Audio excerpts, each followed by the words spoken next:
there's essentially an unconstitutional assault on the government right now. And I think you would agree with that. There right? is. We won't rest. We won't rest. We won't. An assault on the constitutional These guys are the worst, and we got to fight them every step of the way. As we say in Brooklyn, Chris, every step of the way. But look, You Russ, see how we are Chris fighting. Hayes just broke out into laughter at the "we are fighting"? That's a really bad sign. When you're talking to somebody on TV and you say something that's so ridiculous that it's like, wow, it's just laughter from the anchor.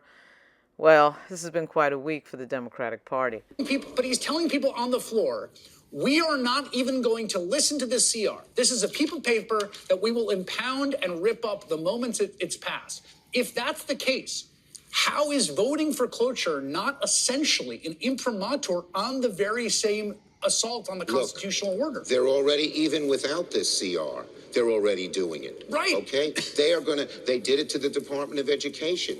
This last 7 days has been something. It's kind of like an alternative universe, and you can see the disconnect between some of these elected officials who've been around a long time. In the case of Senator Schumer, 40 years or so in politics, and there's that disconnect between the average American blue-collar person and that person who's worth multi-millions of dollars, who is a U.S. senator, in this case, Senate Minority Leader. With you in this fight, and we will win. We will win. We will win. We will win. We will win. We will win. We won't rest. We won't rest. We won't rest. So what happened over this last 7 days is that the supposed leader of the opposition on the Democratic side didn't oppose anything. He voted along with the Republicans at a time when the grassroots folks out there want someone to fight for their position, and that's not happening in the party. And then today a poll came out that showed that the Democratic Party has its lowest polling in some ridiculous amount of time. I think it was an all-time low, a record low.